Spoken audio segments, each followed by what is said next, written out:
Je vais vous présenter ce projet qui a été évoqué plusieurs fois ce matin, qui est donc le projet du Health Data Hub, qui est à la fois un projet de base de données de santé, mais qui est plutôt la suite du SNDS, ce qu'on appelle le SNDS élargi, mais surtout l'idée d'une plateforme où vont pouvoir se rencontrer les producteurs, les utilisateurs des données, mais aussi les patients, puisque comme ça a été évoqué plusieurs fois, au cœur de ce système, il y a les patients et les droits des patients. Donc le contexte de lancement de ce projet, ça a été le rapport sur l'intelligence artificielle de Cédric Villani, qui a identifié la santé comme un secteur clé dans notre pays, parce qu'on a la chance de disposer d'une base de données qui est pratiquement unique au monde, qui est le Système national des données de santé, donc qui est le regroupement de l'ensemble des données qui sont contenues dans les feuilles de soins, plus les données hospitalières, plus les données des causes médicales de décès aujourd'hui, qui forment une véritable colonne vertébrale sur laquelle on peut construire une ressource extraordinaire pour améliorer la qualité des soins. Mais au-delà de ce constat, de cette base de départ qui existe, on fait aussi le constat qu'il nous manque encore beaucoup de choses. Il manque tout un tas de données, notamment ce qu'on appelle les données cliniques, notamment en soins primaires. On a très peu d'informations sur ce qui se passe en soins primaires, les motifs de consultation, etc. Il y a aussi un paysage qui est relativement complexe pour accéder à ces données, ce qui fait qu'on a beaucoup de gens qui ont des idées, mais qui ne savent pas forcément comment les mettre en œuvre, qui ont besoin d'être accompagnés pour cela. Et puis on a aussi un défi technologique pour deux choses. Parce que ces données, il faut monter des plateformes qui soient sécurisées, puisqu'il y a un enjeu majeur de protection de la vie privée.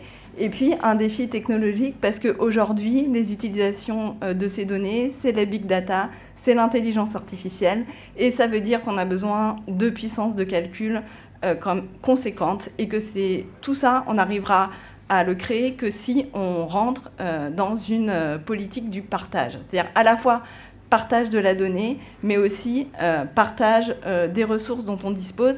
Et la philosophie du Health Data Hub qu'on vise à créer, c'est vraiment cela. Donc il y a eu un rapport de préfiguration pour mener à bien cette ambition, qui a été conduit par Dominique Polton, Marc Cudja et Gilles Van Vriem, donc des acteurs qui venaient de différents horizons. Et donc, je vous invite à lire le rapport en entier, bien sûr, mais ce qu'il en ressort, c'est vraiment l'idée que les données de santé, c'est un patrimoine commun qu'il faut arriver à mettre au service du plus grand nombre pour améliorer la qualité des soins, pour améliorer l'organisation de notre système, pour améliorer l'information qui est faite aux citoyens. Donc à partir de là, il y a plusieurs travaux qui ont été lancés. Il y a un cadre législatif qui est en cours d'évolution, puisque dans le cadre de la loi OTSS, donc Organisation et Transformation du Système de Santé, on est en train de revoir le cadre législatif, mais finalement, on ne le revoit pas tant que ça, c'est-à-dire qu'on se base beaucoup sur ce qui avait été construit dans la loi de 2016 et sur la mise en place du SNDS. On en garde les grands principes, c'est-à-dire tous les principes d'ouverture, mais aussi les principes de sécurité, de transparence, d'information qui ont été rappelés tout à l'heure. Et la principale chose, c'est qu'on élargit le cadre du SNDS pour mettre sous une gouvernance commune un plus grand nombre de données de santé, parce qu'aujourd'hui, il nous manque encore un certain nombre d'informations clés pour pouvoir, comme ça a été évoqué tout à l'heure, par exemple, construire des indicateurs sur la qualité des soins, construire des indicateurs sur l'état de santé d'une population à un niveau fin. Ensuite, donc ça c'est dans ce cadre législatif, on met en place cette structure tierce sur laquelle je vais revenir, qui est au confluent des producteurs et des utilisateurs et des patients, qui est le Health Data Hub, qui est à la fois une structure qui va accompagner les différents acteurs, mais qui va aussi offrir une plateforme technologique pour traiter ces données. Il y a un enjeu majeur à venir aider les producteurs de données. On l'a vu dans la table ronde précédente, construire des données, c'est coûteux. Avoir des données qui soient interopérables, de qualité, c'est extrêmement complexe. Et c'est aujourd'hui un travail qui n'est pas suffisamment aidé et valorisé. C'est-à-dire qu'il faut vraiment qu'on arrive à venir en aide aux producteurs pour qu'eux, après, rentrent dans cette philosophie du partage, parce que ces données, une fois le coût payé à leur collecte et à leur production, on a un intérêt collectif à ce qu'elles se soient au maximum réutilisées, au maximum de leur potentialité. Et puis, on est sur une démarche, vous en avez probablement entendu parler, d'avancer à partir de cas concrets d'usage. On ne veut pas faire une grande révolution, enfin si, on veut faire une grande révolution, mais on ne veut pas la faire tout de suite. On veut s'appuyer sur des cas concrets pour construire une offre de service qui réponde aux besoins. On veut s'appuyer sur...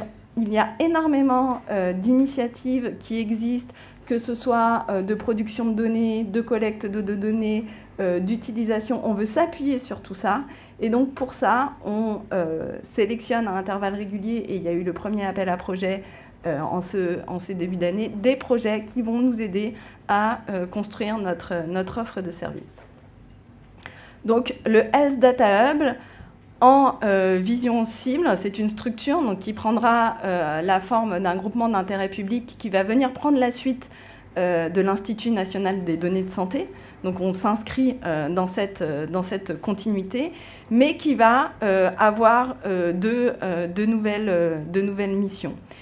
Une mission d'accompagnement des producteurs de données pour qu'ils puissent partager leurs données, pour qu'ils soient aidés dans la mise en qualité de leurs données, et qu'ensuite ils viennent alimenter ce qu'on appellera le catalogue de données du Hub, c'est-à-dire l'ensemble le plus large possible de données, le plus structuré possible, qui vont pouvoir être mises à disposition des utilisateurs et notamment des chercheurs.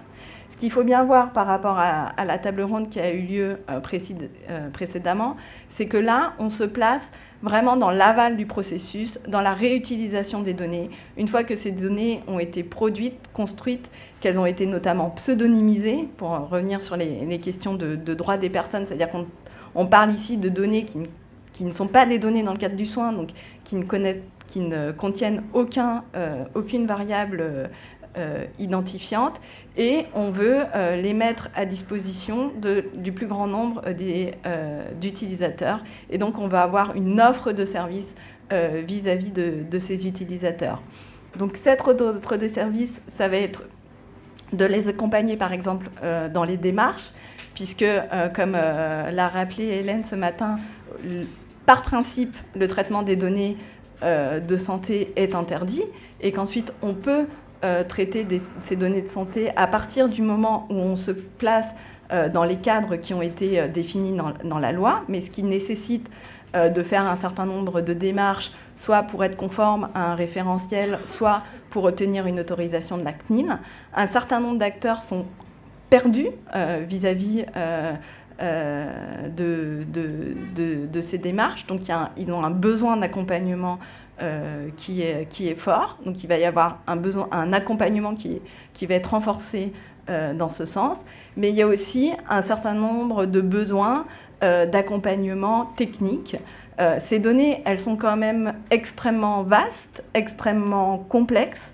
Leur manipulation, en tout cas quand on parle du SNDS aujourd'hui, elle n'est pas si aisée que ça, elle nécessite déjà des compétences particulières, et souvent les projets les plus intéressants, ils viennent de l'appariement de ces données-là avec d'autres bases de données qui auront pu être collectées par ailleurs, et par exemple mettre à disposition des utilisateurs des compétences pour leur apparier les données qu'ils ont avec les données du SNDS, qui vont leur donner une image du parcours de soins sur plus longue période, par exemple du patient, qui vont vraiment venir compléter leurs données.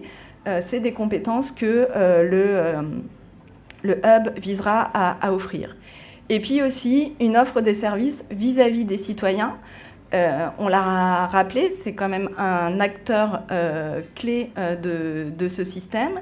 Ils doivent être informés, bien sûr, pour assurer la transparence de l'ensemble des traitements qui sont faits à partir de leurs données, puisque quand bien même ces données sont pseudonymisées, ça reste quand même des données personnelles. Donc il convient d'informer les citoyens et les patients des utilisations qui sont faites de ces données, et il convient d'avoir une transparence vis-à-vis de la société sur les différents usages.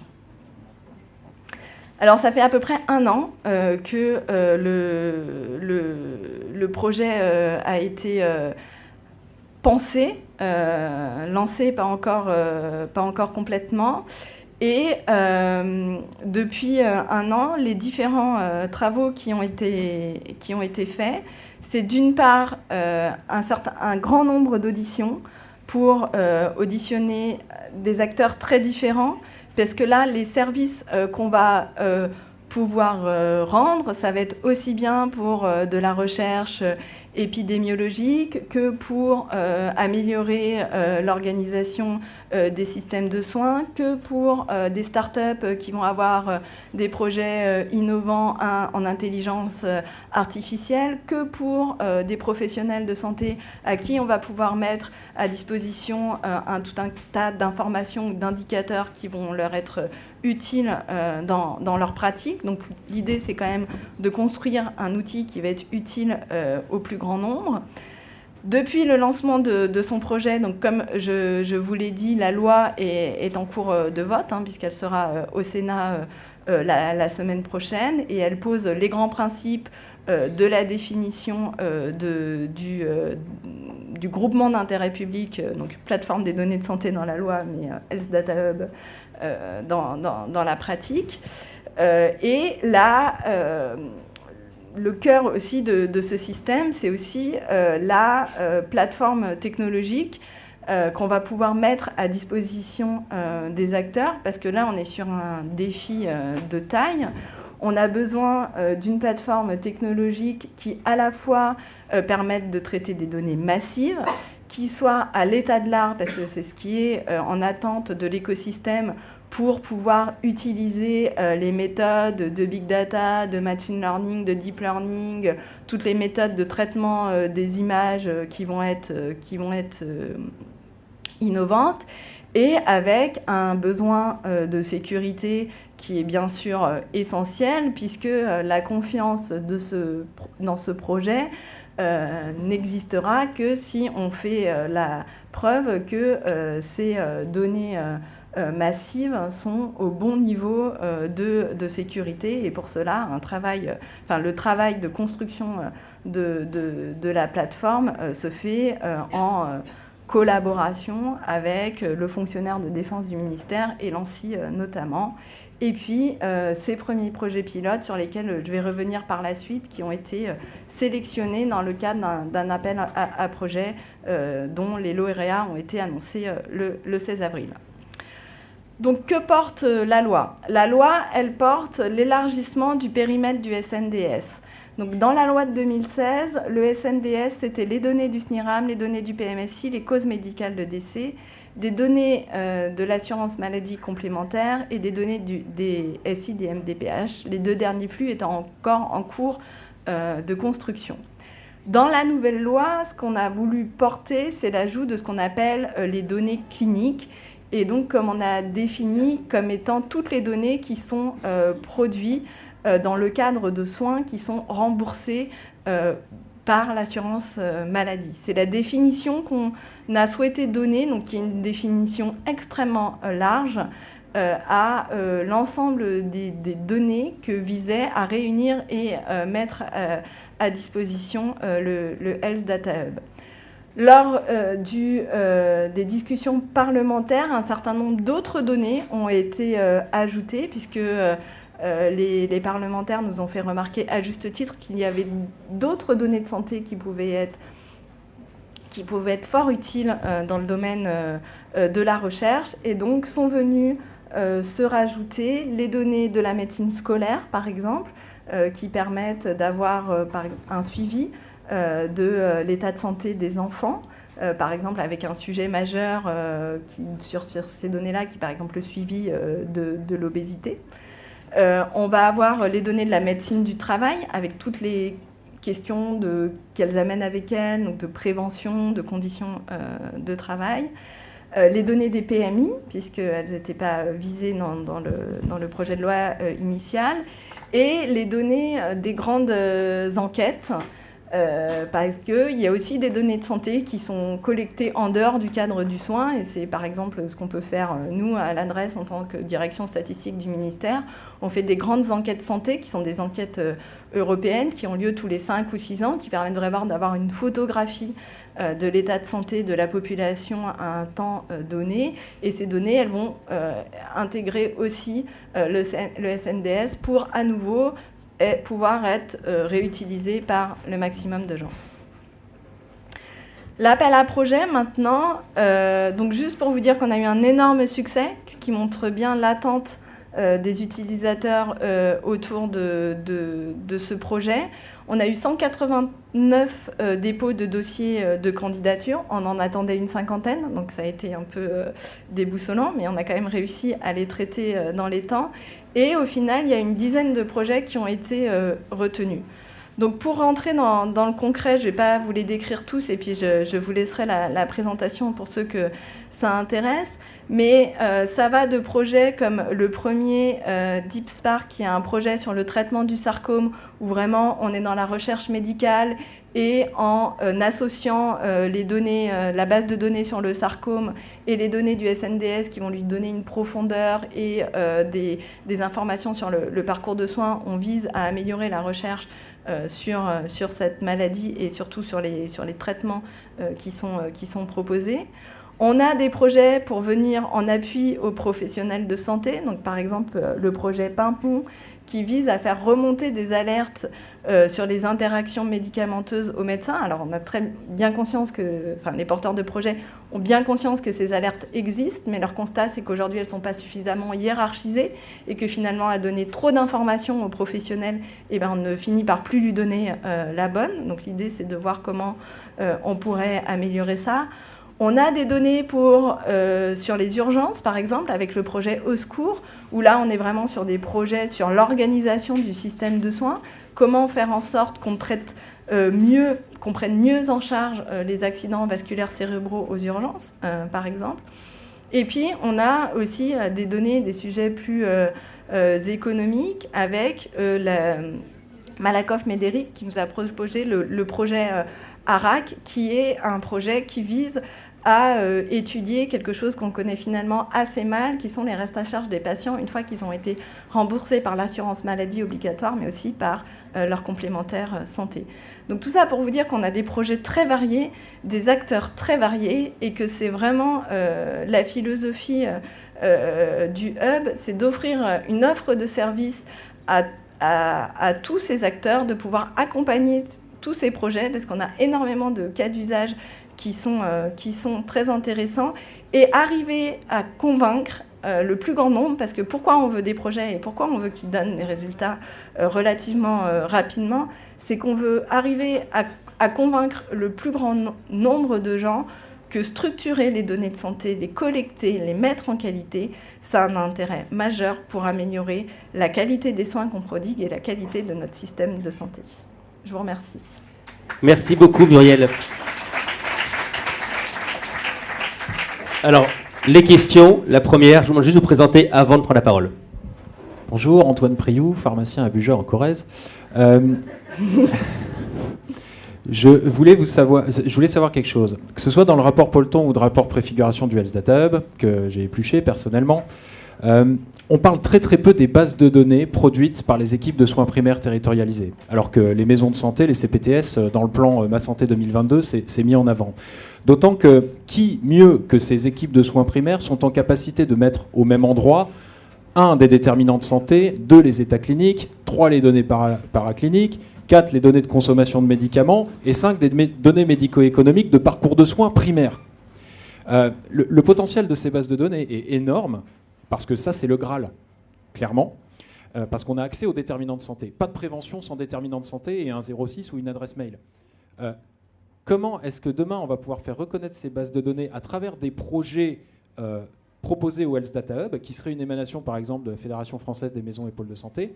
Et quand est-ce qu'on va avoir une reconnaissance de ces bases? Et aussi, parce que c'est abordé dans le rapport de préfiguration, où on en est par rapport à la rétribution des petits producteurs de données, à une incitation financière, même si ce n'est pas une commercialisation de la base, mais où est-ce qu'on en est par rapport à cette rémunération? Bon, juste 5 questions en une, à vous. Oui, non mais, question, alors... on en parle peu parce qu'aujourd'hui, je rejoins tout à fait votre point qui est il y a un intérêt majeur sur ces données. On manque d'informations de base. Moi, j'ai eu la chance d'assister à un certain nombre d'auditions, que ce soit dans le rapport de préfiguration du Health Data Hub ou avant dans le rapport Polton. Et une des choses qui ressortait et qui était frappante, qui était de dire si déjà on savait si les gens sont fumeurs ou non fumeurs, et si déjà on savait quel poids ils pèsent et quelle taille ils mesurent, et qu'on venait enrichir nos données, les données notamment du SNDS, en tout cas sur la partie médicaments, de ces 3 informations-là, les exploitations en termes d'utilisation, elles sont décuplées.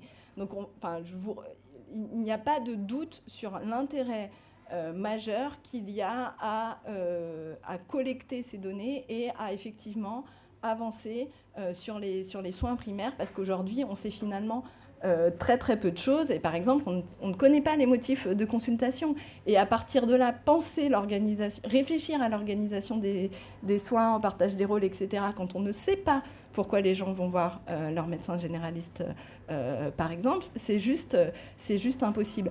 Alors, on en parle moins parce que probablement on a identifié moins de projets qui étaient déjà avancés ou constitués. Mais si demain vous venez voir le hub avec ce type de projet, bien sûr, on vous ouvre la porte en grand et bien sûr, on est tout à fait prêt à y réfléchir avec vous.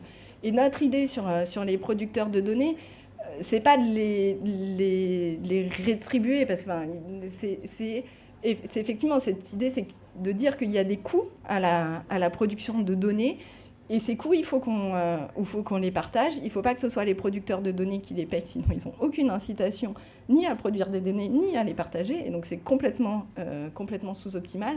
Et donc il y a effectivement une réflexion à avoir sur comment on accompagne les producteurs de données, et y compris les équipes de soins primaires. Une autre question. Bonjour, Jean-Michel Mrozowski, président du CVAO, Comité pour la valorisation de l'acte officinal. Est-ce que vous pourriez nous expliquer votre vision des critères de qualité d'une bonne information qu'on puisse après utiliser dans le cadre de l'UHub ? La qualité il y a plusieurs critères, mais il y a ce qui a été évoqué ce matin. Quelque chose qui est structurant, c'est par exemple l'interopérabilité, le fait qu'on partage des référentiels communs, le fait que les données, quel que soit l'endroit où elles étaient collectées, on puisse les utiliser. Après, on va être sur des critères d'exhaustivité, on va être sur des critères comme ça. Il y a une réflexion. Moi, pour le coup, une grosse expérience dans la collecte de données, et pas forcément que dans la santé. Les gens ne collectent bien les données que quand ils y ont un intérêt. Et c'est ça à quoi il faut et c'est normal. Enfin, je veux dire, vous collectez pas bien les données pour un utilisateur qui est très très loin de vous. Quand, ça a un coût, la collecte de données, et vous n'allez pas le faire si vous n'y voyez pas l'intérêt. Mais en même temps, il y a tout un tas d'informations qu'on collecte dans le cadre de son métier, et je pense que c'est pareil pour les pharmaciens, qui serait très pertinente d'avoir pour de la réutilisation, pour construire des indicateurs, ou pour dans la réutilisation dans des projets de recherche médicale, Et il faut vraiment qu'on réfléchisse aux outils qui permettent aux pharmaciens, par exemple, de collecter cette donnée sans coût supplémentaire. Donc ça veut dire qu'il doit avoir le bon logiciel, qu'il doit être bien interopérable, etc. Et que derrière, ça puisse venir alimenter des bases de données pour la recherche, avec au passage, en ayant informé correctement le patient des usages qui vont pouvoir être faits de leurs données et lui laisser la possibilité de s'y opposer puisque c'est son droit. Une dernière question, Muriel, avant qu'on close cette session. Pourquoi est-ce que le dossier pharmaceutique aujourd'hui n'intègre pas le Health Data Hub? Pourquoi est-ce que le législateur n'a pas prévu qu'il y soit? Alors, les données qui sont contenues sur le dossier pharmaceutique, pour la partie remboursables, en fait, elles y sont. Elles sont déjà en fait dans le SNIRAM qui contient les médicaments remboursés. Donc la question pourrait plutôt se poser pour le non remboursable, mais comme le principe c'était un principe de faire rentrer les données qui bénéficient d'un financement public, elles n'y rentraient pas complètement. Par contre, si demain, quelqu'un arrive avec un projet et qui dit « Moi, je voudrais, pour tel usage, j'aurais besoin d'appareiller des données du dossier pharmaceutique avec des données du SNDS, par exemple, parce que sur tel sujet, j'ai identifié qu'avoir les médicaments non remboursables, ce serait particulièrement intéressant. Le hub pourra tout à fait l'accompagner pour les démarches, pour lui mettre les ressources technologiques nécessaires, etc. C'est prévu par le législateur, c'est ça? Le hub va au-delà. Le hub accompagne tous les projets de recherche qui contiennent des données de santé au-delà des données du SNDS. Elles n'ont pas besoin d'être données du SNDS pour pouvoir avoir un accompagnement par le hub. Ça peut aller au-delà. Et dans les 189 projets que vous avez proposés, est-ce qu'il y en a un porté par des évoqué. Est-ce qu'il y en a un porté par des pharmaciens? Là, vous dépassez ma compétence, je ne sais pas. Donc, on vous donne rendez-vous la prochaine fois pour revenir nous parler du hub en point d'étape. Merci beaucoup, Muriel. Je pense que vous pouvez l'applaudir.